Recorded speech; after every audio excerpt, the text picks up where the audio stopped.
Hello my dear student, कैसे हैं आप सभी। मैं सौरभ आप सभी का हमारे YouTube channel Indian education academy by Saurabh sir पर हार्दिक स्वागत करता हूं। आशा करता हूं कि आप लोग एकदम स्वस्थ होंगे, मस्त होंगे, जबरदस्त होंगे। चलिए भाई, जैसा कि आपको पता है हमारा नेक्स्ट टॉपिक स्टार्ट हो चुका है, सब्जेक्ट वर्ब एग्रीमेंट, जिसमें हमने पिछली क्लास में कुछ कॉन्सेप्ट कर लिए थे। अब आज आगे जो है उसी के आगे कॉन्सेप्ट कंटिन्यू करते हैं। चलिए भाई, हमारा पिछली क्लास में लास्ट कॉन्सेप्ट था हमारा आइदर और से कॉन्सेप्ट चल रहा था, उसी का हमें अब नेक्स्ट आगे सीखना है कि आखिर इससे रिलेटेड कोई और कॉन्सेप्ट है।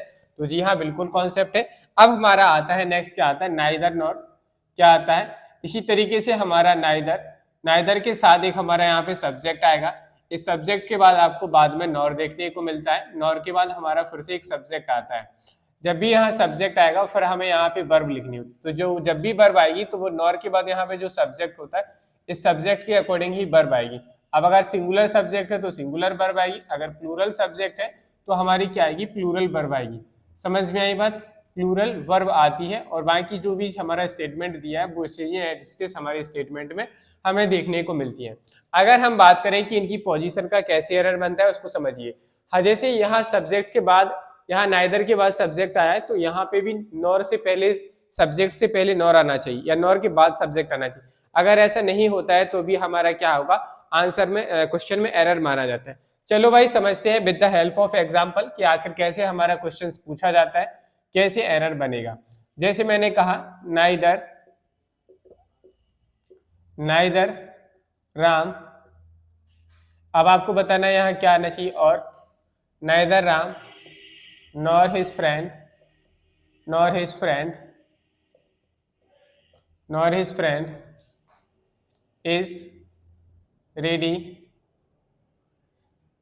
is ready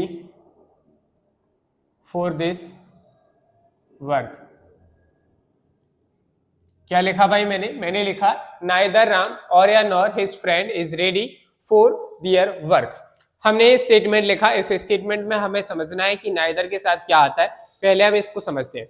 यानी कि हमारा ये कंपाउंड कंजंक्शन जो होता है, इसके रिलेटेड भी बहुत सारे एरर्स बनते हैं। आपको याद रखना है कि जो हमारे कंपाउंड नाउन होते, कंपाउंड कंजंक्शन होते हैं, जैसे कि but not only, but also, either और, नाइदर और, इनका हमेशा पेयर बनता है। तो जो हमारे पेयर वाले कंजंक्शंस होते हैं, आपको ये भी याद रखना है कि इनके पेयर के भी एरर बनते हैं। जैसे मैंने एक एग्जांपल लिया आपके सामने, नाइदर राम और या नॉर हिज फ्रेंड, तो आपको पेपर में यहाँ और देखने को मिलेगा। अब जैसे यहाँ नाइदर के साथ किसका पेयर बनता है, आपने कहा सर नॉर का बनता है, तो नाइदर के साथ यहाँ क्या आना चाहिए, नॉर आना चाहिए। तो नाइदर यहाँ आया तो आपको देखना है सर यहाँ नॉर आएगा, तो ये हमारा सही होगा और यहाँ नहीं होगा। अगर यहाँ आइदर लिखा होता तो हम यहाँ और सही करते, नॉर हमारा क्या हो जाता, गलत हो जाता। तो एक तो एरर हमारा इस तरीके से बनता, नॉर हिज फ्रेंड। देखो भाई फेल लिखा है। दूसरा इस क्वेश्चन में क्या एरर बनता है, हिज फ्रेंड के बाद यहाँ इज आया है, that means A his friend singular है। ये कैसा सब्जेक्ट है हमारा, सिंगुलर नाउन है कि नहीं। आपने कहा सर यहाँ पे बिल्कुल सिंगुलर नाउन है। अगर ये सिंगुलर नाउन है तो इसके अकॉर्डिंग हमारी हेल्पिंग वर्ब क्या, इज। अगर यहाँ सिंगुलर होती और यहाँ हेल्पिंग वर्ब प्लूरल आती, आर, तो आपको फिर इसे सही करना पड़ता है। एक एरर हमारा यहाँ से बन जाता है। चलो भाई, इसी तरीके का एरर हम इस एग्जाम्पल की हेल्प से सीखेंगे। जैसे मैंने कहा neither neither Seema nor her brother, nor her brother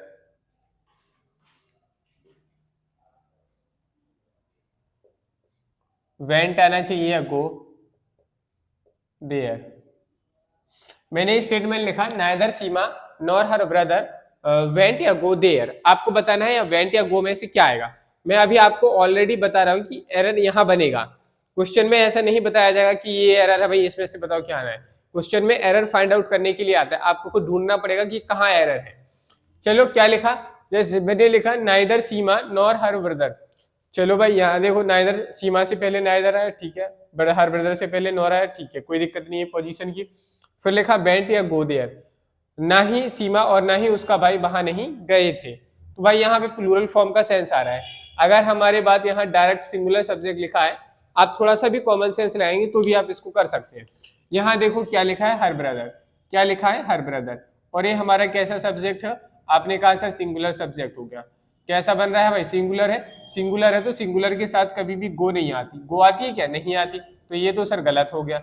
जब गो गलत हो गया है तो हम कह सकते हैं कि सर इसके साथ तो गो नहीं आएगी, तो वर्ब का सेकंड फॉर्म आ सकता है, बिल्कुल आ सकता। तो हमारा क्या वेंट सही हो जाएगा, went is the correct answer हो जाएगा। तो एक तो हमारा इस तरीके से एरर, मतलब पहला हमारा एरर बन सकता है क्या कि हमारा जो कंजंक्शन होता है, पेयर होता है नाइदर नॉर, इसका एरर बन सकता है। दूसरा एरर क्या हुआ कि यहाँ पे जो सब्जेक्ट आएगा इसके अकॉर्डिंग क्या वर्ब आ रही, एक तो ये एरर बनेगा। दो चीजें हो गई। चलो भाई नेक्स्ट बात करते हैं तीसरे एग्जाम्पल की, जिसमें हम कुछ नया सीखेंगे। तीसरे एग्जाम्पल में कहा मैंने neither he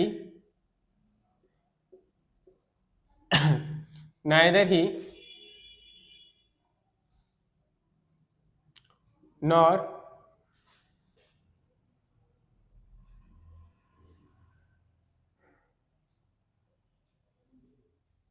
were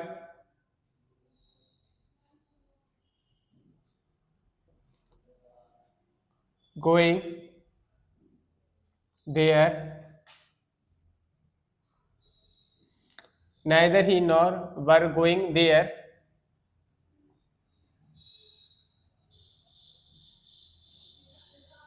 Seema.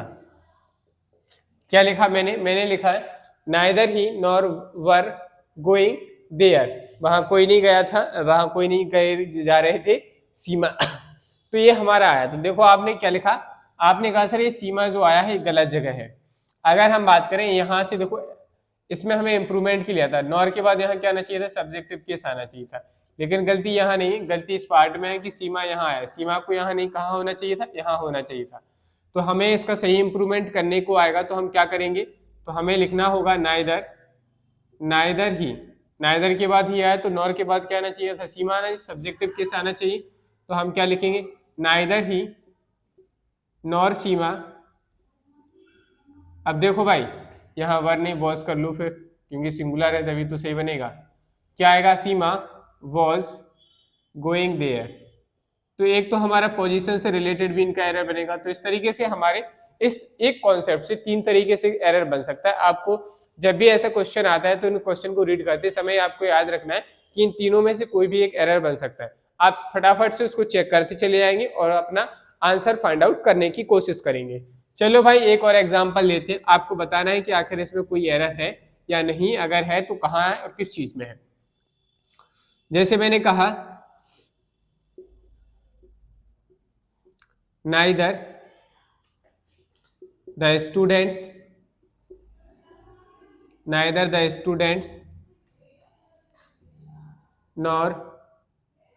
the school was ever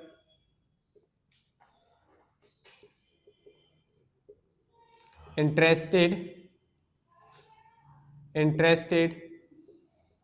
in this function। मैंने लिखा neither the students nor the school was ever interested in this function, इसमें इंटरेस्टेड नहीं थे। तो ये हमारे एक स्टेटमेंट है। अब आपको क्या करना है, इस स्टेटमेंट को देखना है और समझना है कि यहाँ इसमें क्या क्या एरर है और क्या नहीं है, वो आपको समझना है। चलो भाई अब जैसे मैंने यहाँ लिख दिया वर, अब बताइए भाई क्या है। देखिए लिखा है नाइदर द स्टूडेंट्स, आपने कहा सर यहाँ नाइदर के बाद स्टूडेंट्स आया, चलो ये बात ठीक है। यहाँ नॉर के बाद स्टूडेंट स्कूल आया कि नहीं, तो सबसे पहले हमने ये चेक किया सर नाइदर और नॉर का पेयर तो बिल्कुल सही बना है, इसमें कोई एरर नहीं। मतलब कंजंक्शन जो पेयरिंग कंजंक्शन है, कंपाउंड कंजंक्शन होते हैं, इसमें कोई एरर नहीं है। जब इसमें कोई एरर नहीं है तो हम आगे मूव ऑन करेंगे। द स्टूडेंट्स ये यहाँ पे प्लूरल है और यहाँ पे द स्कूल कैसा है, द स्कूल लिखा है, that means this is a singular. अगर ये सिंगुलर है तो हमने कहा था हेल्पिंग वर्ब किसके अकॉर्डिंग आएगी, नॉर के बाद जो सब्जेक्ट आता है इसके अकॉर्डिंग आएगी। अगर ये सिंगुलर सब्जेक्ट है तो क्या यहाँ वर आना चाहिए था, आपने कहा सर नहीं आना चाहिए था। तो भाई यहाँ तो एरर बन रहा है कि नहीं। अगर यहाँ एरर बनना है तो हमारा एरर क्या हो गया, वर की जगह हमें क्या करना चाहिए, वॉज। ये हमारा इंप्रूवमेंट हो गया। तो यहाँ क्या आना चाहिए था, वर की जगह वॉज आना चाहिए था, इंटरेस्टेड इन दिस फंक्शन। बाकी हमारा स्टेटमेंट में कहीं कोई गलती नहीं थी। तो हमें समझ में आया कि हमने इसको चेक किया कि नाइदर के साथ नॉर का पेयर बना है, तो नॉर के बाद जो सब्जेक्ट आएगा उस सब्जेक्ट के हिसाब से यहाँ हेल्पिंग वर्ब आएगी या वर्ब आएगी। तो हमने द स्कूल देखा सिंगुलर है, सिंगुलर के अकॉर्डिंग वर नहीं, यहाँ क्या आना चाहिए था, वॉज। तो ये हमारी मिस्टेक, हमने एरर को फाइंड आउट किया और उसका सही आंसर सिलेक्ट किया कि यहाँ क्या आना चाहिए था, वॉज आना चाहिए था। मिस्टेक्स एरर अगर आप फाइंड आउट कर पाते तो एरर की जगह क्या इंप्रूवमेंट बनेगा ये भी आपको आना चाहिए। अगर आप ऐसा कर पाते दैट मीन्स आप परफेक्ट हैं। चलिए भाई अब बात करते हैं नेक्स्ट कॉन्सेप्ट की। नेक्स्ट कॉन्सेप्ट हमारा क्या है, इसी से रिलेट करता है नेक्स्ट कॉन्सेप्ट भी। अभी हमने आपको पिछली क्लास में पढ़ाया था कि जब भी कभी प्लूरल नाउन के बाद और या नॉर आता है तो कभी कभी क्या होता है, हमें सिंगुलर सब्जेक्ट यानी सिंगुलर नाउन के बाद भी दो सिंगुलर नाउन, एक है सिंगुलर नाउन आएगी, उसके बाद आपको और देखने को मिलेगा या नॉर देखने को मिलता है, तो आपको घबराना नहीं है। फिर इसके बाद यहाँ पे आपको एक सिंगुलर नाउन देखने को मिलेगी, सिंगुलर नाउन देखने को मिलेगी। तो यहाँ पे जो वर्ब आती है वो क्या आएगी, वो भी यहाँ पे सिंगुलर वर्ब आएगी। क्या आएगी, सिंगुलर वर्ब आएगी, और बाकी की चीजें आपकी एज इट इज रहेंगी। समझ में आई बात की नहीं? चलो भाई समझते हैं with the help of example. Example की मदद से समझिएगा। जैसे मैंने कहा म्यूजिशियन, म्यूजिशियन और डांसर इज या are of most often, is या are often most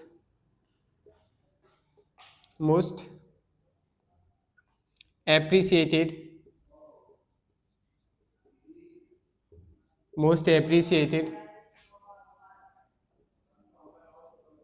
artist.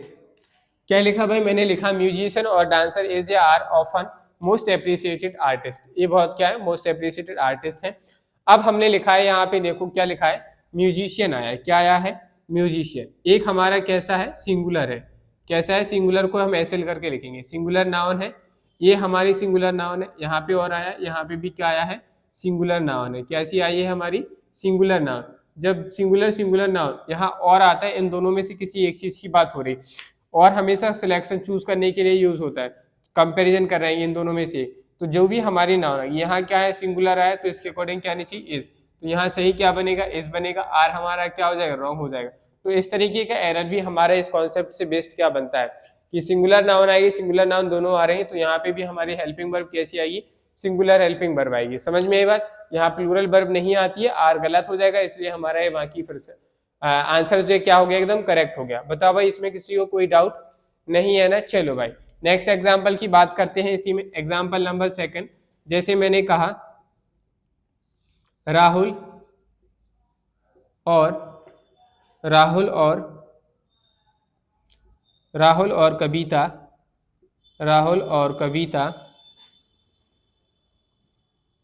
Is या आर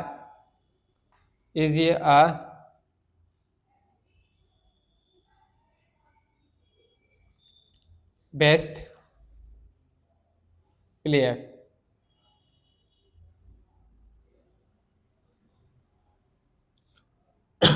इज या are the best player.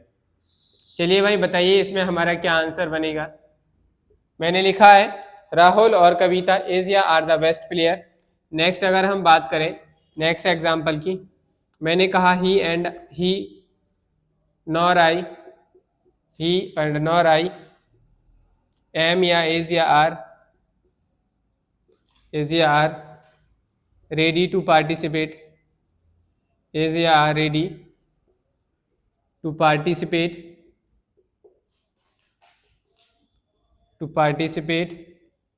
in this project,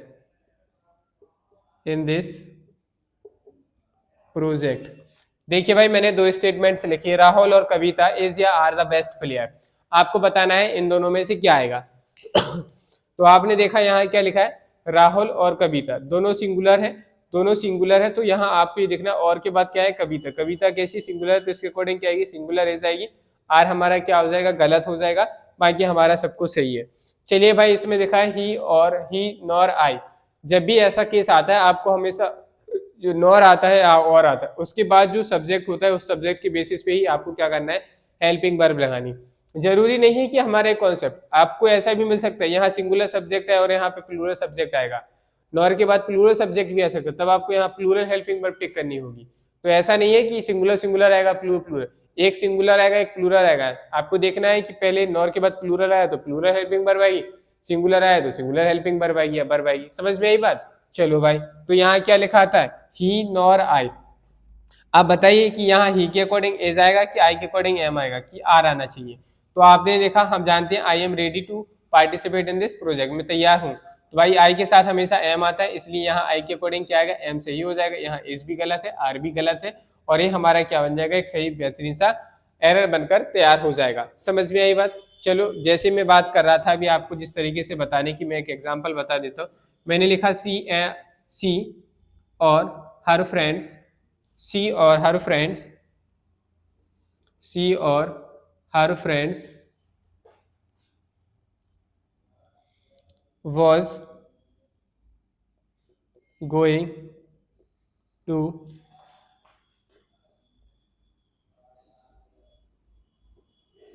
Bhopal. देखो भाई, मैंने क्या लिखा, शी और her friends was going to Bhopal, ये हमारा स्टेटमेंट लिखा है। तो यहाँ हमने देखा, यहाँ सिंगुलर सब्जेक्ट है, क्या है, सिंगुलर है, लेकिन यहाँ हर फ्रेंड्स कैसा है, प्लूरल है। अगर ये प्लूरल है तो इसके अकॉर्डिंग ही वर्ब आएगी, तो इसके अकॉर्डिंग वर्ब आनी चाहिए थी, वॉज नहीं आना चाहिए था। यहाँ वॉज की जगह क्या होना चाहिए था, तो वॉज की जगह हमारा सही इंप्रूवमेंट बनता वर्ब। क्या बनता वर्ब, क्योंकि हमारा यहाँ क्या लिखा है, हर फ्रेंड, हर फ्रेंड्स कैसा है, प्लूरल। तो प्लूरल है तो इसके बाद के, इसकी जो बाद में आया नाउन, इसी नाउन के बेसिस पे हम क्या लेते हैं, नियर साउंड्स, जो नियर नाउन होती है उसी की साउंड्स के बेसिस पर हम क्या करते हैं, हेल्पिंग वर्ब लेते हैं। तो हमारा यहाँ हर फ्रेंड्स प्लूरल था, तो यहाँ पे प्लूरल के अकॉर्डिंग यहाँ वॉज नहीं, क्या आना चाहिए था, वर आना चाहिए था। इसलिए हमारा इंप्रूवमेंट क्या बनेगा, वॉज की जगह हमें क्या यूज करना चाहिए था, वर यूज करना चाहिए था। बताइए भाई, इस कॉन्सेप्ट में किसी को कोई डाउट, कोई कंफ्यूजन है? अगर है तो आप कमेंट बॉक्स में कमेंट करके अभी पूछ सकते हैं, अगर नहीं है तो फिर हम नेक्स्ट कॉन्सेप्ट की ओर बढ़ते हैं। चलिए भाई, पहले आप लोग इसे नोट डाउन करेंगे, फिर हम आगे क्लास को कंटिन्यू करते हैं।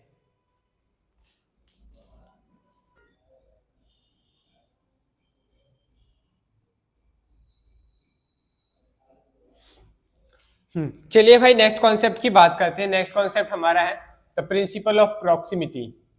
क्या लिखेंगे, the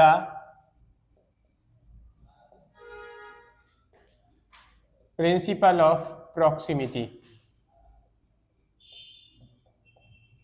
the principle of proximity का मतलब क्या होता है, इसको समझते हैं थोड़ा। द प्रिंसिपल ऑफ प्रॉक्सिमिटी का मतलब है कि हमें कुछ वर्ड्स, ग्रुप ऑफ वर्ड्स या हम कहें फ्रेजेस देखने को मिलती हैं, जिनमें से हमें क्या करना होता है, फाइंड आउट करना है कि मेन नाउन क्या है। यानी कि हम उस सेंटेंस में, उस ग्रुप ऑफ वर्ड्स में या फ्रेज में किस चीज की बात कर रहे हैं। यानी कि हमें आइडेंटिफाई करना आना चाहिए कि नाउन क्या है, हेड नाउन यानी कि मेन नाउन क्या है। उसी नाउन के बेसिस पे आपको क्या करना होता है, आगे आपको हेल्पिंग वर्ब, मेन वर्ब उसी के अकॉर्डिंग लगानी होती। तो उस चीज को फाइंड आउट करना भी आपको आना चाहिए। चलिए भाई, समझते हैं एग्जाम्पल की हेल्प से कि आखिर हमारे सामने कैसे क्वेश्चंस आएंगे इस तरीके से। देखिएगा, मैंने लिखा the resounding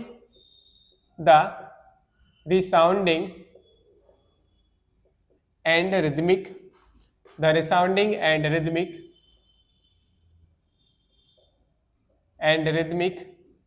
beat of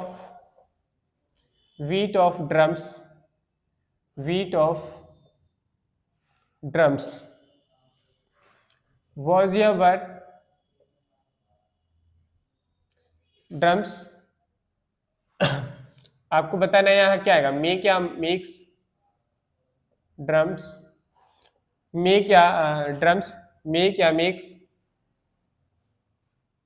my heart, makes my heart go faster. क्या लिखा, गो फास्टर। चलिए भाई बताइए, समझिएगा। लिखा मैंने the resounding and rhythmic beat of drums. जो हमारे साउंड होती है, ड्रम होता है, ड्रम को आप लोग बजाना जानते हो कि नहीं? बहुत सारे लोग ड्रम बजाते हैं, अच्छी बात है, बजाना बढ़िया चीज है, म्यूजिकल इंस्ट्रूमेंट है। चलिए भाई, लिखा है क्या, the resounding and rhythmic beat of drums make या makes my heart go faster. उसकी बीट और साउंडिंग साउंड आती है, वो हमें क्या बना देती है, मेरे हार्ट को क्या बना देती है, तेजी से चलने के लिए मुझे इंडिकेट करती है, मेरे हार्ट को खुश कर देती है। ये हमारा सेंटेंस है। हमें ये देखना है कि यहाँ मेक आएगा कि मेक्स आएगा। तो चलिए भाई देखते हैं आखिर इसमें मेन वर्ड क्या है, कौन सा हमारा मेन सब्जेक्ट नाउन का काम कर रही है। तो हमने यहाँ देखने को मिला रिसाउंडिंग और कैसी, रिदमिक। रिसाउंडिंग और रिदमिक हमारे पास से दो वर्ड लिखे। आप में से बता सकते हैं कि ये दोनों वर्ड क्या है, एडजेक्टिव है, नाउन है, प्रोनाउन है, क्या चीज है। जो बताएगा उसे समझ लीजिए इस चीज की अच्छी खासी नॉलेज है। बताओ भाई क्या आएगा। तो देखो भाई इस चीज को फाइंड आउट करने के हमारे पास कई तरीके हैं। द हमारा आर्टिकल है, आर्टिकल से पहले डिटर्मिनर आता है या एडजेक्टिव आता है। आपने कहा सर बिल्कुल। और यहाँ लिखा है रिसाउंडिंग और रिदमिक, ध्वनि कैसी है, रिदम आ रही है उसकी बढ़िया एकदम बीट की। तो यहाँ पे हमें एक वर्ड देखने को मिला बीट, और ये क्या है, एक नाउन, किसी की आवाज बीट आ रही, नाउन। नाउन से पहले क्या है हमारे, ये दोनों रिदमिक और रिसाउंडिंग दोनों क्या है, एडजेक्टिव। यहाँ एडजेक्टिव दो है लेकिन नाउन एक ही है। एडजेक्टिव ये जो रिदमिक और रिसाउंडिंग लिखे आप इसको सोचकर ये मत सोचिएगा सर बीट इसके लिए भी है और इसके लिए, तो दो डबल फॉर्म बनना है, यानी कि दो चीज आ रही है तो प्लूरल बनेगा, मेक नहीं करना है। ये रिदमिक और रिसाउंडिंग दो एडजेक्टिव को ऐड करने के लिए एंड कंजंक्शन आया है। बीट सिर्फ एक ही बार है, और बीट कैसा है, सिंगुलर नाउन है। यहाँ कैसी नाउन है, बीट सिंगुलर नाउन है। ऑफ क्या है हमारी, प्रीपोजिशन है। ऑफ क्या है, प्रीपोजिशन, और इस प्रीपोजिशन का ये क्या है, ऑब्जेक्ट। तो हमें ड्रम से अब हमारी जो मेन नाउन हो गई, हेड नाउन जो हो गई मेन नाउन, वो क्या हो चुकी है हमारी, वीट। वीट हमारा मेन नाउन है, और वीट कैसी है, सिंगुलर। सिंगुलर है तो इसके अकॉर्डिंग कैसी हेल्पिंग वर्ब आएगी, सिंगुलर वर्ब आएगी कि नहीं आएगी। तो makes first form of verb है, ये हमारा सिंगुलर फॉर्म ऑफ वर्ब है, तो क्या हो जाएगा, सही मेक्स हो जाएगा। मेक हमारा क्या हो जाएगा, रॉन्ग आंसर हो जाएगा। तो ऐसे हमें फाइंड आउट करना है और इसके अकॉर्डिंग क्या हेल्पिंग वर्ब आएगी, क्या वर्ब आएगी, उस चीज को समझना है और उसको सिलेक्ट करना है।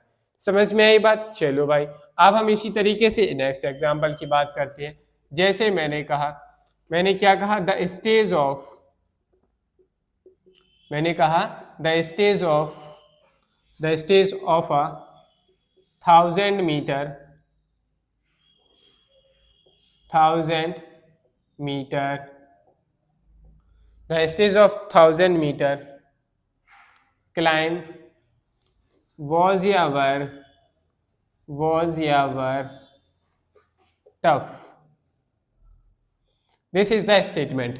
मैंने लिखा the stage of 1000 metre climb, मतलब 1000 मीटर की जो ऊंचाई की जो क्या है स्टेज है, उसको क्लाइंब करना, उस पर जंप करना थोड़ा मुश्किल लगता है मुझे, कठिन है कि नहीं। तो भाई काफी कठिन बात है ये तो हमसे पूछा गया कि यहाँ नाउन क्या है और क्या हेल्पिंग वर्ब आनी चाहिए, यहाँ वॉज या वर्ब में से क्या वर्ब आएगी, आपसे पूछा गया था। तो हमने देखा क्या लिखा है, द स्टेज ऑफ 1000, तो यहाँ लिखा है द स्टेज, फिर क्या लिखा है, ऑफ 1000 मीटर। तो देखो भाई ये ऑफ क्या है, हमारी एक प्रीपोजिशन है, क्या है, प्रीपोजिशन है, और इस प्रीपोजिशन के बाद जो कुछ भी लिखा है इस प्रीपोजिशन का ऑब्जेक्ट है। क्या है, ऑफ के बाद जो कुछ भी लिखा है इस प्रीपोजिशन का क्या है भाई, इस पूरा पार्ट इस प्रीपोजिशन का ऑब्जेक्ट है। तो भाई अगर सर ये प्रीपोजिशन है ऑब्जेक्ट है तो ये है वॉज या वर्ब किसके अकॉर्डिंग आएगी, तो आपने कहा सर यहाँ तो बचा ये द स्टेज, तो ये द स्टेज ही हमारी क्या बन गई, मेन नाउन का काम कर रही है। किसका काम कर रही है, मेन नाउन का काम कर रही। अरे भाई ये मेन नाउन हो गई, और मेन नाउन कैसी है दिख रही है आपको यहाँ पे, आपने कहा सर सिंगुलर है, ये तो कैसी है, सिंगुलर है। अरे भाई जब ये सिंगुलर है तो यहाँ क्या आएगी, वॉज आएगा कि वर आएगा। आप जानते हैं वॉज सिंगुलर के साथ आता है, वर प्लूरल के साथ आता है, तो हमारा करेक्ट आंसर क्या बनेगा, आप कहेंगे sir was is the correct answer and were is wrong. तो ऐसे आपको फाइंड आउट करना है और उसके बाद आपको क्या करना है, क्वेश्चंस को अटेम्प्ट करना है और उसको सही आंसर सिलेक्ट करना है। समझ में आई। तो इसे हम कहते हैं प्रिंसिपल ऑफ प्रॉक्सिमिटी। आपको ये समझ में आना चाहिए कि किस चीज की प्रेफरेंस है। सब्जेक्ट को फाइंड आउट करो, नाउन को फाइंड आउट करो, उस नाउन के बेसिस पे वो हेल्पिंग वर्ब या वर्ब आ रही है कि नहीं, इस चीज को चेक करो। अगर आ रही है तो ठीक है, नहीं आ रही है तो सही करो उसे। समझ में आई बात। चलो भाई अब हम बात करते हैं नेक्स्ट कॉन्सेप्ट की ओर चलते हैं। नेक्स्ट कॉन्सेप्ट की बात करते हैं। नेक्स्ट कॉन्सेप्ट भी हमारा बड़ा अच्छा है भाई, क्या है, काफी पूछा जाता है। नेक्स्ट कॉन्सेप्ट है हमारा वन ऑफ। क्या आता है, जब भी कभी आपको वन ऑफ देखने को मिलता है तो इसके बाद हमेशा यहाँ पे प्लूरल नाउन आएगी। क्या आएगी, प्लूरल नाउन। अगर आपको इस वन ऑफ के बाद सिंगुलर नाउन देखने को मिलती, जैसे अगर मैं बात करूं एक में से एक, एक में से एक क्या होता है, वो तो पूरा ही हो गया एक में से एक नहीं कह सकते। जब भी हम किसी में से किसी एक को बताएंगे तो वो बहुत सारी चीजों में से किसी एक का कंपैरिजन करेंगे, बताएंगे कि भाई बहुत सारे लोग थे उनमें से एक स्टूडेंट, बहुत सारे बच्चों में से एक स्टूडेंट, बहुत सारी लड़कियों में से एक लड़की ऐसी है जो ऐसा करती है। तो हम क्या करते हैं, बहुत सारे लोगों में से किसी एक को सिलेक्ट करते हैं। तो हमारा ये क्या रहता है, कॉन्सेप्ट है। अब इसमें समझ लेते हैं इस कॉन्सेप्ट के एक बार फिर से एग्जाम्पल समझ लेते हैं। जैसे मैंने कहा वन ऑफ द बॉय या बॉयज कैन डू दिस सम, तो यहाँ लिखा है वन ऑफ द बॉय या बॉयज। हम किसी चीज को सिलेक्ट करेंगे तो बहुत सारे चीजों में से किसी एक को सिलेक्ट करेंगे। तो यहाँ क्वेश्चन में हम एक लड़के को सिलेक्ट कर रहे हैं, एक लड़के को हम तभी सिलेक्ट कर पाएंगे जब बहुत सारे लड़के होंगे, तभी उनमें से हम किसी एक लड़के को सिलेक्ट कर सकते हैं। सो हमारे यहाँ क्या होना चाहिए, प्लूरल फॉर्म होना चाहिए, इसलिए हमारे कॉन्सेप्ट के अकॉर्डिंग यहाँ बॉय गलत होगा, बॉयज क्या हो जाएगा, करेक्ट आंसर बनेगा, और ये हमारा क्या हो गया, करेक्ट आंसर हो गया। चलिए फिर हम बात करते हैं इसी तरीके से दूसरे एग्जाम्पल की। हमने लिखा है one of the girls is या are participating in this competition. तो यहाँ हमारे पास क्या लिखा है, वन ऑफ द गर्ल्स, ठीक है भाई। तो यहाँ बहुत सारी लड़कियां थी, लेकिन उसमें से मात्र ऐसी लड़की है जो क्या करे, इस कॉम्पिटिशन में पार्टिसिपेट करे। तो वन ऑफ क्या हो गया, वन के अकॉर्डिंग यहाँ सिंगुलर हेल्पिंग वर्ब आनी चाहिए, एक लड़की पार्टिसिपेट करे, तो यहाँ क्या आ जाएगा, इज आ जाएगा, हमारा आर रॉन्ग हो जाएगा और करेक्ट आंसर बन गया। आपको ये नहीं देखना है कि यहाँ गर्ल्स लिखा है तो आप इसके अकॉर्डिंग आर लगा देंगे, नहीं, ये देखना है कि कितनी लड़कियों में से कितने को लिया है, एक की बात हो रही है, तो यहाँ हमारा क्या है, सिंगुलर वर्ब आएगी या उसके अकॉर्डिंग सिंगुलर हेल्पिंग वर्ब आएगी या मेन वर्ब, जो भी चीज आ रही है उसको आपको इसके अकॉर्डिंग ही आपको यहाँ लगाना है, ठीक है भाई। चलो इसी तरीके से हम बात करते हैं नेक्स्ट एग्जाम्पल की। लिखा है one of the students are joining this seminar, one of the students are joining this seminar. इस क्वेश्चन में देखिए क्या कोई एरर है या नहीं है, अगर एरर है तो क्या एरर है, उसका सही इंप्रूवमेंट क्या बनेगा, इसका आप लोग कमेंट बॉक्स में कमेंट करके बताएं। चलो भाई, जब आप क्वेश्चन को पढ़ रहे होंगे तो आपको बहुत सारी चीजें नोटिस करनी है। जैसे आपने देखा सर वन ऑफ आया, वन ऑफ की तुरंत बाद क्या आना चाहिए, प्लूरल नाउन आना चाहिए, देखिए है या नहीं। तो वन ऑफ के बाद आपने देखा द स्टूडेंट से प्लूरल नाउन बिल्कुल आई, चलो सर ये भी अच्छी बात है, ये तो हमारा ऑलरेडी सिंगुलर होता है। और ये हमारे इसके बाद हमें क्या देखने को मिली, प्लूरल नाउन आ गई, प्लूरल नाउन आई। सर अब हेल्पिंग वर्ब किसके अकॉर्डिंग है, स्टूडेंट्स के अकॉर्डिंग आई, नहीं, इस वन के अकॉर्डिंग। वन कैसा है, सिंगुलर, तो क्या यहाँ आर आना चाहिए था, आपने कहा सर नहीं आना चाहिए, तो क्या आना चाहिए था, आर की जगह इज आना चाहिए, तो इज करेक्ट है, आर, यानी कि एरर हमारा इस पार्ट में था, are is joining this seminar, ये हमारा क्या बन गया, सेंटेंस कंप्लीट हो गया। चलो भाई इसी में एक और एग्जांपल्स की बात करते हैं, जैसे कि आप लोगों को कॉन्सेप्ट क्लियर हो। जैसे एग्जांपल 4 की बात करते हैं, जैसे मैंने कहा वन ऑफ द टीचर या teachers, one of the teacher is doing his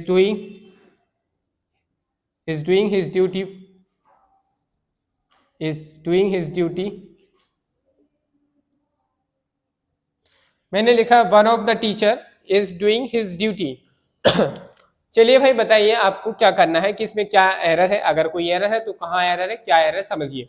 लिखा है one of the teacher is doing his duty, आपको सब कुछ सही लग रहा है, क्यों लग रहा है, क्योंकि आप बढ़िया फ्लो में पढ़ते चले गए। हमें फ्लो में नहीं पढ़ना है, हमें दिमाग से पढ़ना है और एक्टिव होकर पढ़ना है। यहाँ लिखा है वन ऑफ के बाद क्या आना चाहिए, प्लूरल नाउन आना चाहिए, क्या यहाँ प्लूरल नाउन है, नहीं है, क्या लिखा है, सिंगुलर नाउन, तो यहाँ क्या होना चाहिए, प्लूरल नाउन, एस टीचर्स होना चाहिए, तो यहाँ क्या हो गया था, एरर। अब यहाँ इज आया था, बिल्कुल सही था, वन के अकॉर्डिंग क्या आना चाहिए, इज डूइंग हिज ड्यूटी, एकमात्र टीचर है जो क्या कर रहा है, अपनी ड्यूटी कर रहा है, ये हमारे स्टेटमेंट का करेक्ट आंसर बन गया।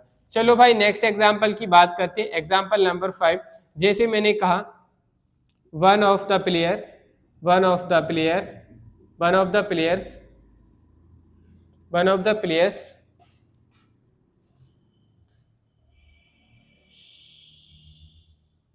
are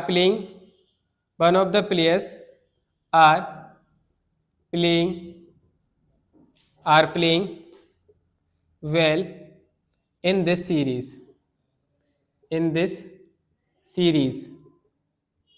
मैंने लिखा है one of the players are playing well in this series, एकमात्र प्लेयर है जो क्या कर रहा है, इस सीरीज में अच्छा खेल रहा है।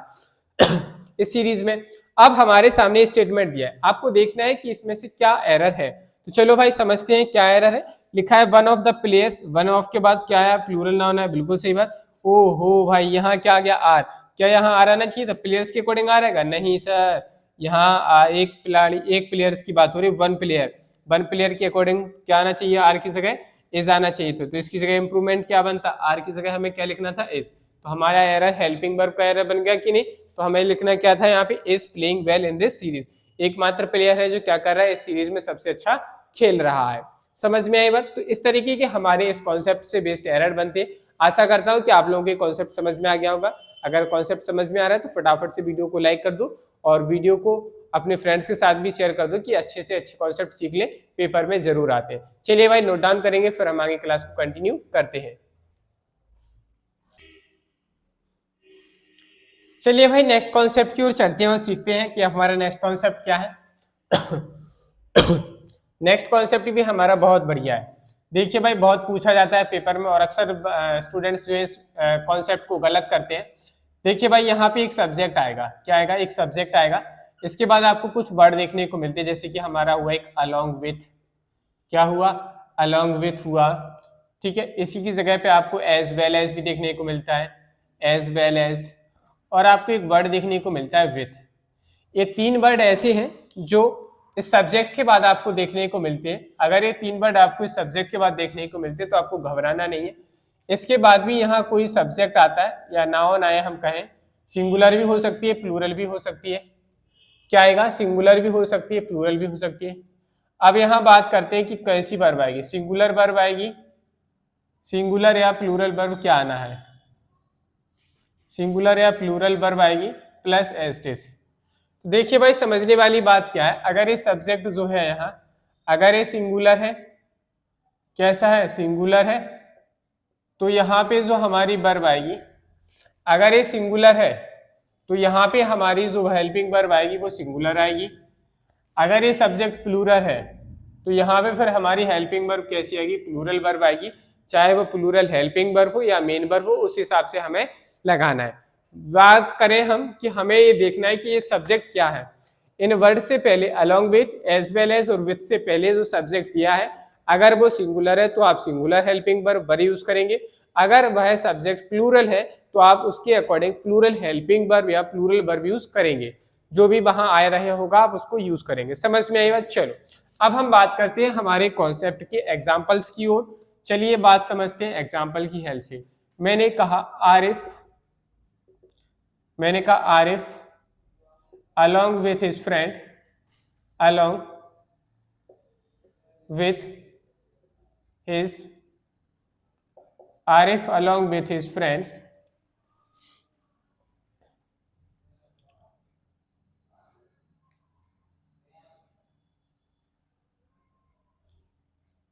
was ever drenched। ड्रेंच्ड का मतलब कहीं ऐसी जगह गिर जाना जहां पे आप गंदे हो जाते हैं। Drenched, Arif along with his friends was ever drenched. आपको बताना है कि यहाँ क्या आएगा। तो देखो भाई क्या लिखा है, हम क्या करते हैं, हम जानते हैं अलोंग विथ। अलोंग विथ का हम लोग मीनिंग लिखते हैं इसके साथ। क्या मीनिंग निकालते हैं हम लोग इसका, हिंदी मीनिंग में अगर जाते हैं तो आप कहते हैं के साथ। जैसे मैंने कहा Ram with his friend, Ram और अपने दोस्तों के साथ, राम हो गया और उसके दोस्त, तो बहुत सारे लोग हो गए। तो हम यहाँ क्या करेंगे, प्लूरल वर्ब को करेक्ट कर लेते हैं। बेसिकली ये गलत होता है। आप यही सोच रहे हैं और आप यही करेंगे और आप ऐसा करते हैं तो आपके मार्क्स कट जाते हैं। अब बेसिकली बात समझिए, जब भी क्या लिखा होता है, हमारा आरिफ लिखा है, अलोंग विथ हमारी क्या होती है, प्रीपोजिशन होती है। क्या होती है, ये जो वर्ड है ये हमारे क्या है, प्रीपोजिशन वर्ड है। क्या है, प्रीपोजिशन वर्ड है। और ये प्रीपोजिशन के बाद जो आता है इसका ऑब्जेक्ट का होता है। तो ये हिज फ्रेंड जो आया है वो इस सब्जेक्ट का क्या, प्रीपोजिशन का क्या बन गया, ऑब्जेक्ट बन गया। अरे भाई ये ऑब्जेक्ट बन गया तो हमारी मेन नाउन क्या बची, आरिफ ही तो हमारी मेन नाउन है। और आरिफ कैसा है, सिंगुलर है, तो इसके अकॉर्डिंग क्या आना चाहिए, वॉज या वर। आपने कहा सर वॉज आएगा, वर क्या हो जाएगा, गलत। तो ऐसे हमें फाइंड आउट करना है। चलो भाई नेक्स्ट एग्जाम्पल समझेंगे। आप बताइएगा कि इसका क्या करेक्ट आंसर बनेगा। मैंने कहा सिया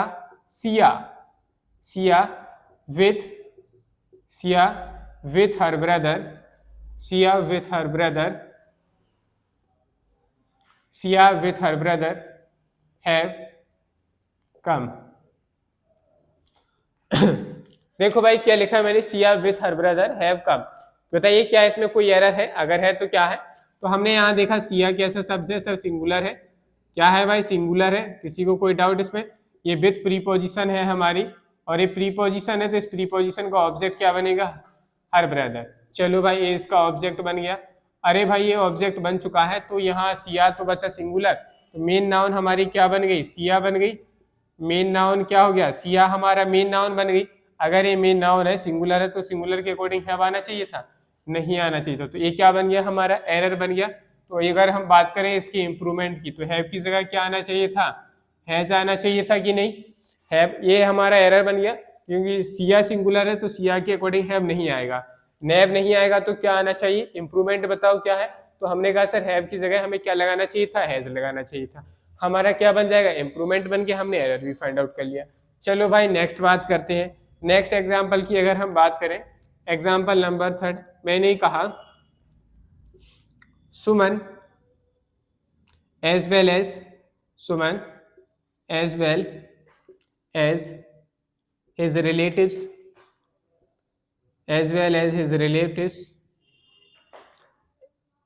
are ready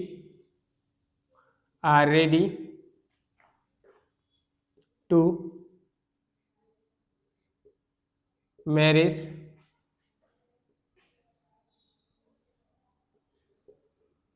with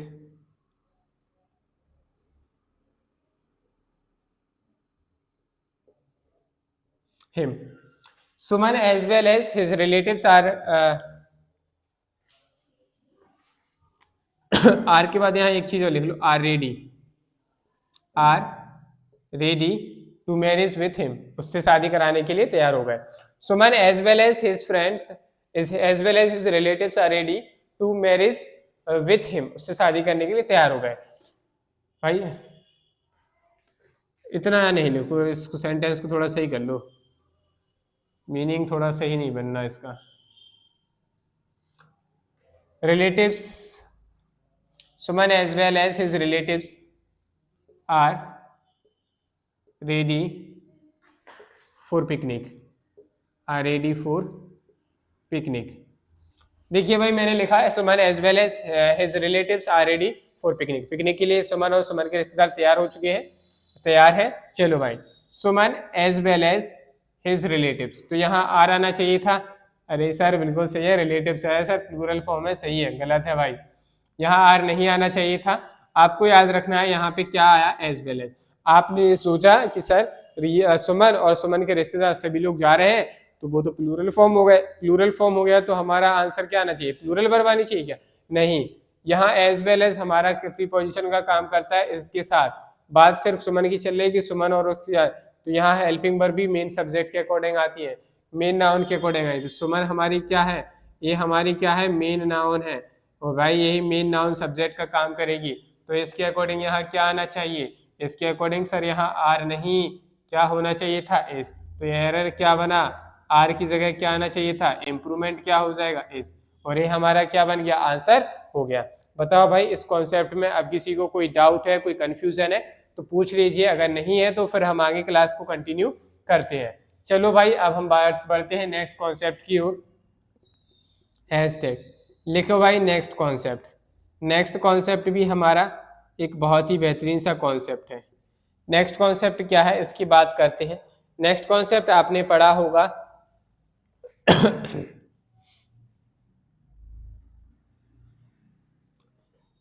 जैसे अगर हम बात करें नेक्स्ट कॉन्सेप्ट में, हम एक बहुत ही इंपॉर्टेंट कॉन्सेप्ट है.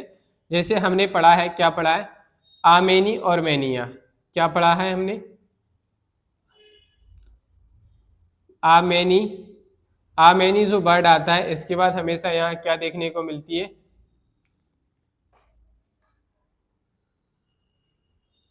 पहले ऐसे समझो, मैनी जो आता है, मैनी के साथ हमेशा क्या आएगी, आपको प्लूरल नाउन देखने को मिलती है. क्या देखने को मिलती है, प्लूरल नाउन आती है. और प्लूरल नाउन आएगी तो इसके अकॉर्डिंग जो वर्ब भी आती है वो कैसी आती है, प्लूरल वर्ब आती है. कैसी वर्ब आती है, प्लूरल वर्ब आती है. बाकी की चीज़ें हमारी सेंटेंस में ऐसे समय देखने को मिलती है. चलो भाई समझते हैं with the help of example. जैसे मैंने कहा मैनी बॉय या बॉयज, मैनी बॉय या बॉयज, मैनी बॉय या boys are playing in the ground, are playing in the ground. मैंने लिखा मैनी बॉय या boys are playing in the ground. बहुत सारे लड़के जो हैं क्या कर रहे हैं, तो लड़के जो हैं बहुत सारे हैं, एक तो है नहीं, तो मैनी बॉय नहीं लिखेंगे, मैनी बॉयज करेंगे तो इसके साथ प्लूरल नाउन आएगी.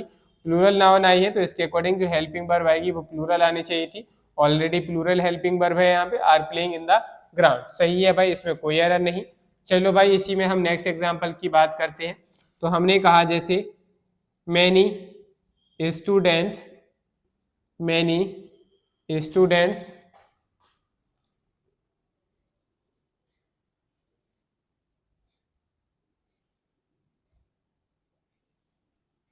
Many students is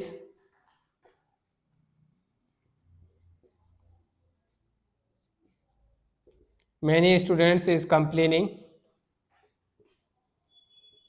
about many students is complaining about the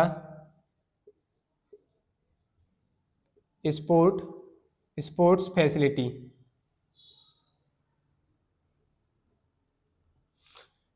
क्या लिखा? Many students is complaining about the sports facility.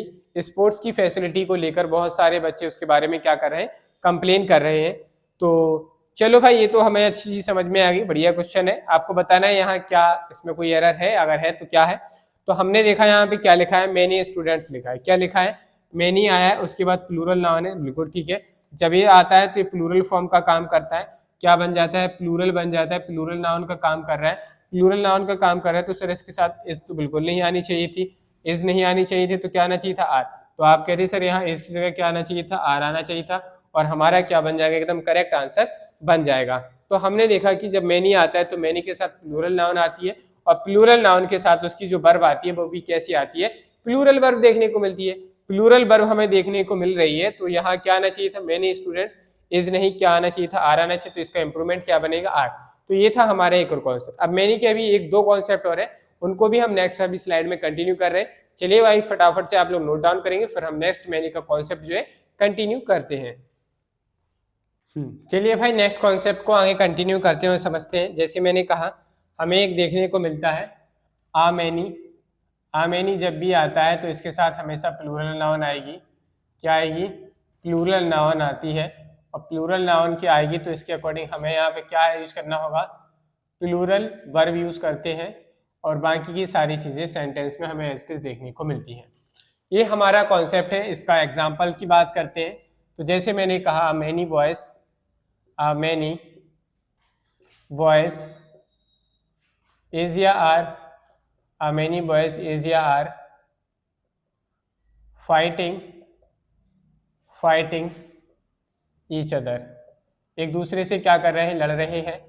तो हमारे लिखा many boys लिखा है, बहुत सारे, कोई बहुत सारे लड़के थे, कोई, अब हमें नहीं पता। देखो many boys हमारा नाउन, कितने लड़के? बहुत सारे, लेकिन कोई बहुत सारे लड़के। अब हमें ये नहीं पता कि इनडेफिनिट है, डेफिनेट नहीं है, इनडेफिनिट है। ये आ आर्टिकल लिखा है, इसका मतलब एक नहीं है। यहाँ आ आर्टिकल का मतलब है कोई, इनडेफिनिट है, पता नहीं कितने लोग थे, लेकिन बहुत सारे लड़के थे, वो क्या कर रहे थे? लड़ रहे थे। तो लड़ तो बहुत सारे लड़के रहे थे, एक लड़का तो लड़ नहीं रहा था, बहुत सारे लड़के लड़ रहे थे। तो ये प्लूरल नाउन का सेंस करेगा। किसका काम करता है? प्लूरल नाउन का काम कर रहा है, प्लूरल नाउन की तरह एक्ट कर रहा है, इसलिए इसके अकॉर्डिंग यहाँ इज नहीं आना चाहिए, क्या आना चाहिए? आर। तो हमने लिखा मेनी बॉयज इज या आर फाइटिंग ईच अदर, एक दूसरे से लड़ रहे थे। चलिए भाई अगर हम बात करें नेक्स्ट एग्जांपल की, इसी तरीके से जैसे मैंने लिखा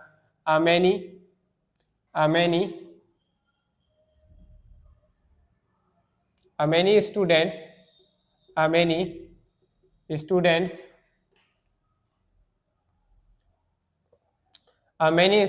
was ever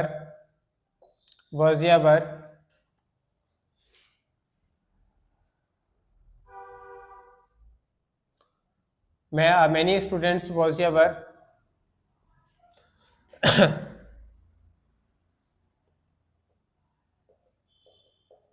writing a letter for sick leave। मैंने लिखा बहुत सारे स्टूडेंट्स क्या कर रहे थे? एक लेटर लिख रहे थे, किसके लिए? सिक लीव के लिए। तो many students was ever writing a letter for sick leave. चलो भाई हमें देखना है कि हमारा यहाँ क्या आएगा। कोई बहुत सारे, अब कितने लड़के लिख रहे थे हमें नहीं पता, लेकिन बहुत सारे लड़के क्या कर रहे थे? स्टूडेंट्स क्या कर रहे थे? राइटिंग लिख रहे थे, राइटिंग अ लेटर लिख रहे थे। तो यहाँ बहुत सारे स्टूडेंट्स से प्लूरल फॉर्म आया है, तो प्लूरल फॉर्म आया है तो आपको याद रखना है इसके अकॉर्डिंग यहाँ प्लूरल वर्ब आई, वर्ब सही हो जाएगा, वर्ब हमारा क्या हो जाएगा? गलत। तो इस तरीके से हम क्या करते हैं, इस कॉन्सेप्ट से बेस्ड एरर्स को इस तरीके से आपको याद रखना है कि मेनी आएगा तो उसके बाद हमेशा प्लूरल नाउन आएगी, और हमारा क्या आएगा? प्लूरल हमें वर्ब देखने को मिलती है। चलो भाई अब इसी के नेक्स्ट कॉन्सेप्ट की बात करते हैं। इसी से रिलेट करता है एक कॉन्सेप्ट है मैनिया। हम हमेशा कंफ्यूज होते हैं आमेनी और मैनी में। मैनिया कॉन्सेप्ट है कि जब भी कभी आपको क्या होता है? मैनिया देखने को मिलता है। अब मैनी पहले आ रहा है, बाद में आ रहा है, मैनी प्लस आ, मैनी आएगा उसके बाद आ आता है, तो आ के बाद आपको यहाँ सिंगुलर नाउन देखने को मिलेगी। क्या देखने को मिलेगी? सिंगुलर नाउन देखने को मिलेगी। सिंगुलर नाउन देखने को मिलती है तो यहाँ पे जो हमें वर्ब आएगी वो कैसी आती है? सिंगुलर वर्ब देखने को मिलती है। क्या देखने को मिलेगी? यहाँ पे हमें सिंगुलर वर्ब देखने को मिलती है, बाकी की चीजें हमारी ऐसे हमारे स्टेटमेंट में रहती हैं। तो क्या लिखा भाई? मैनी आएगा, मैनी के बाद आ आएगा, आ के बाद सिंगुलर नाउन आता है, और यहाँ इस आ का मीनिंग एक से निकल रहा है। इस मैनी का मतलब कोई एक, जैसे हम कहें कोई एक, यहाँ इसका निकल रहा है कोई, कोई बहुत, कोई थे, पता नहीं कितने थे, तो कोई एक की बात चल रही, तो हम यहाँ कोई एक, जैसे मैं कहूँ इस क्लास में कोई एक स्टूडेंट है, जो इस क्वेश्चन को कोई भी एक स्टूडेंट की बात की, तो हमें एक ही स्टूडेंट रिस्पॉन्स चाहिए, एक स्टूडेंट से रिस्पॉन्स चाहिए। दैट मीन्स हमें वहां मैनी आ के साथ क्या लगाना होगा? Singular noun. मैनी के बाद सिंगुलर नाउन आएगा और यहाँ पे क्या आएगी? Singular verb I. चलो भाई अब एग्जाम्पल की हेल्प से समझते हैं। जैसे मैंने कहा मैनी आ स्टूडेंट होना चाहिए यहाँ की स्टूडेंट्स, मैनी आ स्टूडेंट्स, स्टूडेंट या students can give me the answer, give me the answer of this question. क्या लिखा भाई? मेनी आर स्टूडेंट्स या students can give me the answer of this. कोई एक छात्र है जो मुझे इस क्वेश्चन का जवाब दे सकता है, तो आपने कहा सर ऑब्वियसली सर। अब आपको देखना है कोई भी एक स्टूडेंट, मेनी आर स्टूडेंट, तो यहाँ हमें क्या है? देखो आया है, एक को रिप्रेजेंट कर रहा है, वन को, तो वन के अकॉर्डिंग यहाँ सिंगुलर सबसे डिटर्मिनर क्या आना चाहिए? स्टूडेंट आएगा, स्टूडेंट्स गलत हो जाएगा, तो हमारा मेनी आएगा, तो हमें उसके साथ क्या लगाना है? सिंगुलर नाउन लेनी है, और उसके अकॉर्डिंग सिंगुलर वर्ब आ गई। कैन स्टूडेंट के अकॉर्डिंग कैन सही है, इसमें कोई दिक्कत नहीं है। चलो भाई अगर हम बात करें इसी में नेक्स्ट एग्जाम्पल की, तो जैसे मैंने कहा many a girl, many a girl is या आर, इज या आर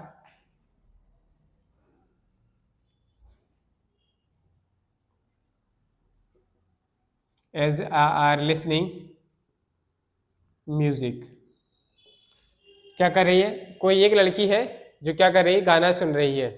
अब मुझे नहीं पता कि कौन सी है वो लड़की, बट मैंने बहुत सारी लड़कियों में से एक लड़की ऐसी थी, वो क्या कर रही थी? गाना सुन रही है। तो हमने कहा आ गर्ल इज या आर लिसनिंग, तो गर्ल लिखा है, सिंगुलर है, ये हमारी क्या है? सिंगुलर नाउन है। सिंगुलर नाउन है तो इसके अकॉर्डिंग हमें क्या आना चाहिए? ये जाएगी, आर हमारा गलत हो जाएगा। तो इस तरीके से हमारे इससे बेस्ड कॉन्सेप्ट बनते हैं। तो आपको इतना याद रखना है कि मैनी आएगा, मैनी के साथ प्लूरल नाउन आती है, प्लूरल नाउन के बाद प्लूरल वर्ब आएगी। अगर हमारा आ मैनी आता है तो उसके साथ प्लूरल नाउन आएगी, प्लूरल वर्ब आती है। अगर मैनी आ आता है तो उसके साथ सिंगुलर नाउन आएगी और सिंगुलर वर्ब आती है। बस इतना याद रखिए, इतने तीन कॉन्सेप्ट है मैनी के, इन तीनों से क्वेश्चन हमारा पेपर में पूछा ही जाता है। चलो भाई अब हम बात करते हैं इसी में, कॉन्सेप्ट एक और है इसी में हमारा। अब नेक्स्ट कॉन्सेप्ट की बात करते हैं। नेक्स्ट कॉन्सेप्ट की अगर हम बात करें तो नेक्स्ट कॉन्सेप्ट है हमारा आ पेयर का। एक वर्ड देखने को मिलता है आ पेयर। आ पेयर जब भी आता है इसके बाद हमें प्रीपोजिशन देखने को मिलेगी, लेकिन यहाँ पर जो आता है वो प्लूरल नाउन देखने को मिलती है। क्या देखने को मिलेगी आपको? प्लूरल नाउन देखने को मिलेगी। यहाँ प्लूरल नाउन आएगी। जब यहाँ प्लूरल नाउन आई है तो यहाँ पे जो आ पेयर है वो सिंगुलर का काम करता है, इसलिए इसके अकॉर्डिंग यहाँ पे हमारी सिंगुलर वर्ब आती है। क्या आती है? सिंगुलर वर्ब आती है। बाकी की आपकी ऐसी चीजें सेम टू सेम देखने को मिलेंगी। आपको याद रखना है आ पेयर, किसी एक पेयर की जोड़े की बात की जा रही है, पेयर की बात हो रही है, तो हम यहाँ क्या यूज करेंगे? सिंगुलर वर्ब को हम यूज करेंगे। तो ये हमारा क्या बन जाएगा? स्टेटमेंट का फॉर्मेट बन गया। चलो भाई हम क्या करते हैं, एग्जाम्पल की हेल्प से समझेंगे। तो मैंने लिखा a pair of, a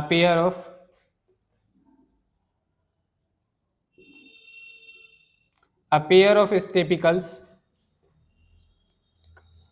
a pair of spectacles is या are found in the ground। कहाँ पाया गया था? ग्राउंड में पाया गया है। तो मैंने लिखा a pair of spectacles is या are found in the ground. तो आ पेयर की, एक पेयर की बात चल रही है, यहाँ पे देखो प्लूरल नाउन है, ठीक है भाई। तो आ पेयर आया है तो इसके अकॉर्डिंग यहाँ हमारी क्या आनी चाहिए, इज आना चाहिए। बिल्कुल सही है सर, इज सही रहेगा, आर हमारा क्या हो जाएगा, गलत हो जाएगा। चलो भाई इसी में अगर हम बात करें नेक्स्ट क्वेश्चन की, where where is where is my where is my new pair of shirts, shirt आना चाहिए, यहाँ शर्ट्स आना चाहिए। Where is my new pair of shirt या शर्ट्स,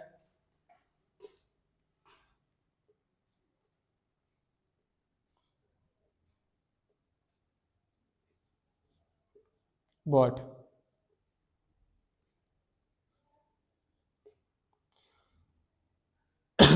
बस इतना ही देख लो भाई, where is my new pair of shirt या शर्ट्स कहाँ है।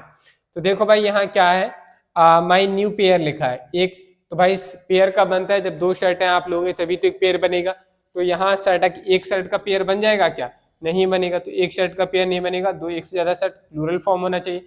एक से ज्यादा को हम क्या कहते हैं इंग्लिश ग्रामर में, प्लूरल कहते हैं। तो यहाँ शर्ट्स होना चाहिए था। चलो भाई अगर हम बात करें कि इस क्वेश्चन में एक और एरर कहाँ बनता, तो देखो भाई एक तो एक एरर ये बन गया, दूसरा एरर यहाँ हेल्पिंग वर्ब का बन जाता है। यहाँ क्या लिखा, माई न्यू पेयर, एक पेयर बना है, इस पेयर के अकॉर्डिंग यहाँ एज आया। क्वेश्चन में एरर क्या बन जाता है, इसकी जगह आपको आर देखने को मिलता है। क्या आ जाता, अगर हम इसकी जगह आर लिखते तो आर हमारा क्या हो जाता, गलत हो जाता। आर नहीं आएगा क्योंकि एक पेयर की बात चल रही है, तो यहाँ क्या आएगा, सिंगुलर हेल्पिंग वर्ब आएगी, तो क्या हो जाता हमारा एज ही आता, आर हमारी गलत हो जाती। तो आपको याद रखना है कि जब भी हमें पेयर पेयर देखने को मिलता है तो इसके अकॉर्डिंग हमारी सिंगुलर वर्ब आती है, सिंगुलर हेल्पिंग वर्ब आती है। समझ में आई बात। चलिए भाई तो ये थी हमारी आज की क्लास। आशा करता हूँ कि आज की क्लास आप लोगों को पसंद आई होगी।